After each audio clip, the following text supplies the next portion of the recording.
Hey, madam. And I'm Grace. We're your biology guides from SchoolOnX, and today we are diving headfirst into one of the greatest detective stories ever told. Oh, absolutely.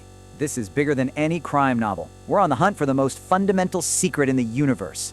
The code that literally makes you, well, you. Ready to crack it? Let's get started. All right, I want you to start with a number that should just completely blow your mind, 2.2 meters. If you could take the DNA from just one of your cells, a cell so tiny you need a powerful microscope just to see it, and you stretch that DNA all the way out, it would be 2.2 meters long. That's taller than me. That's taller than pretty much any basketball player on the planet. Exactly, which leads us right to our first giant mystery. I mean, think about that. How on earth does this ridiculously long molecule, the entire instruction manual for a human being, get crammed into a nucleus that is just a tiny, tiny fraction of a millimeter wide? It sounds completely impossible, doesn't it? Well, biology has this absolutely genius solution. So imagine your DNA is like a super long, negatively charged piece of thread. The cell has these awesome little protein spools called histones, and they have a positive charge. And what happens when you mix negative and positive? Right, they attract. The DNA thread wraps itself super tightly around these histone spools. Each one of these little DNA-wrapped packages is called a nucleosome. And when you see them under a microscope, they look exactly like beads on a string. It is the most amazing, efficient data storage system you could ever imagine. So we know how it's packed in there, but let's rewind the clock a bit. Because for decades, scientists were stumped by an even bigger mystery. They knew that these things called chromosomes carried our hereditary information, but they had no idea which molecule inside the chromosome was actually doing the work. It was a classic whodunit. Was it the protein or was it the DNA? And for the longest time, everyone's money was on protein. I mean, you can see why, right? Proteins are these incredibly complex 3D machines. They're built from 20 different amino acids. They do pretty much everything in the cell. DNA, on the other hand, well, it's just made of 4 simple building blocks, these 4 bases. It looked boring. Way too simple to possibly hold the blueprint for all of life. If you were a betting scientist in the 1940s, you were going all in on protein. But then, the plot thickens. In 1928, we get our first major clue. A scientist named Frederick Griffith was working with 2 types of bacteria. One was a deadly, smooth strain that gave mice pneumonia. The other was a totally harmless, rough strain. Now here's where it gets wild. He took the deadly bacteria, killed them with heat, and mixed their smashed-up remains with the live, harmless bacteria. And somehow, the harmless bacteria transformed into killers. He had no idea what caused it, so he just called it the transforming principle. He proved something was passing on genetic information, but the mystery of what that something was remained unsolved. The case went cold for years. And then, in 1952, 2 scientists, Alfred Hershey and Martha Chase, came along and designed what I think is one of the most elegant and brilliant experiments in the history of biology. They were going to settle this debate once and for all. Oh, I absolutely love this experiment. The design is just so clever. They used viruses that only infect bacteria, called bacteriophages. Now here's the genius part. They knew that DNA contains the element phosphorus, but no sulfur. And they knew that proteins contain sulfur, but no phosphorus. It was the perfect way to tell them apart.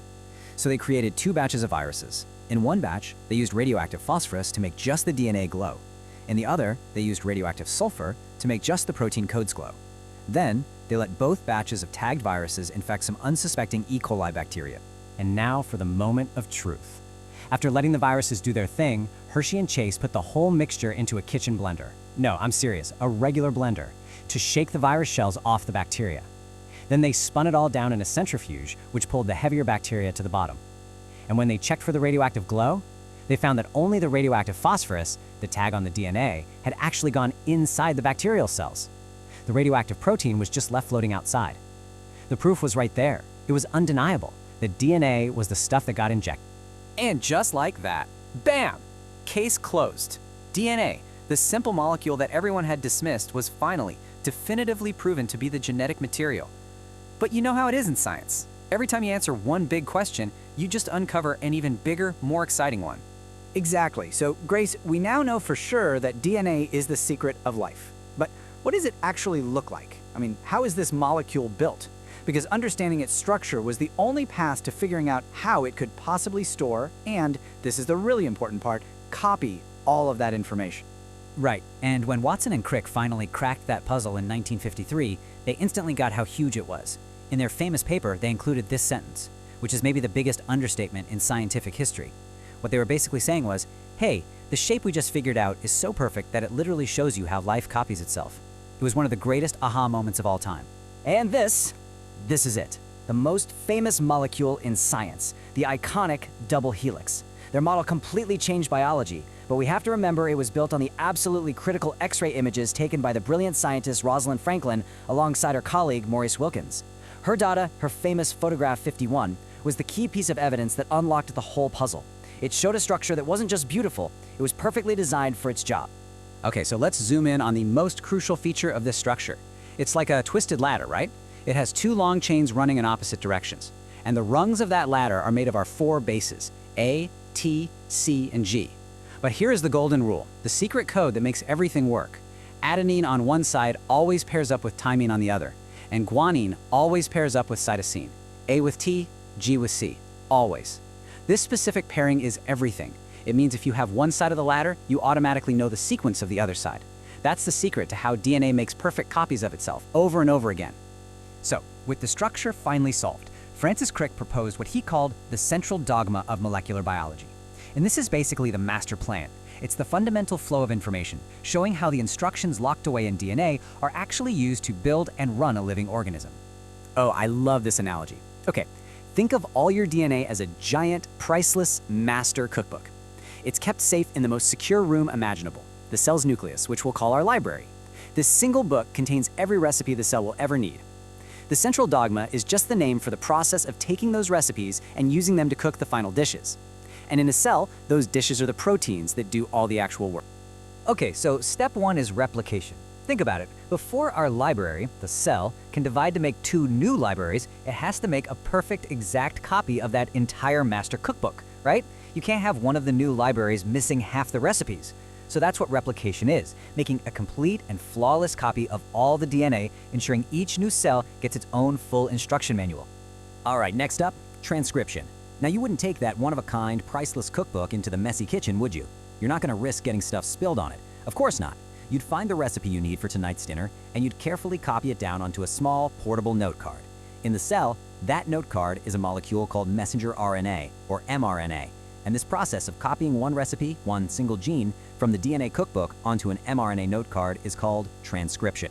And that brings us to the final step, translation. That little note card, the mRNA, leaves the safety of the library and travels out into the cell's kitchen, which is a structure called a ribosome. The ribosome is the chef. It reads the instructions on the mRNA note card, and it grabs all the ingredients, the amino acids, and assembles them in the precise order the recipe calls for. And the result? A finished functional protein, the final dish. So that's the whole flow, from the DNA cookbook to an RNA message to a final protein product. Now, this entire story, this deep understanding of the code, has led to one of the most ambitious projects humanity has ever undertaken, actually reading our own instruction manual from start to finish. I'm talking about the Human Genome Project. It was this massive international effort to sequence every single one of the 3 billion letters of our DNA. And what we found was, well, it was staggering and full of surprises. So we have over 3 billion base pairs in our DNA. But here's the part that really shocked everybody. Less than 2% of all that DNA actually contains the recipes for proteins. It was a huge puzzle. What was the other 98% doing? It turns out a lot of what was once called junk DNA isn't junk at all. It's playing crucial roles in controlling which genes get turned on and off, which is a whole other layer of complexity we're still just starting to figure out. And here's another fact that is just amazing to think about. Genetically, you are 99.9% identical to every other human on this planet. Just let that sink in. All of our incredible diversity, all our different looks, our talents, our personalities, all of it is packed into that tiny, tiny 0.1% difference in our DNA sequence. It is almost nothing, and yet it's everything.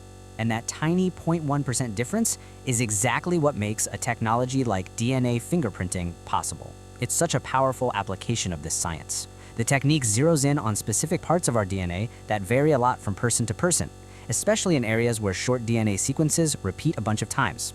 The number of these repeats at certain locations creates a pattern that is completely unique to you. It acts like a perfect genetic barcode. And that's how forensic scientists can take a tiny sample from a crime scene, like a single hair, and match it to one person out of billions with incredible certainty.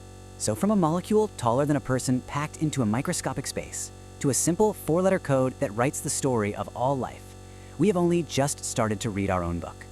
The big question now, the one for your generation of scientists and thinkers, is what incredible secrets will you learn to read in it next?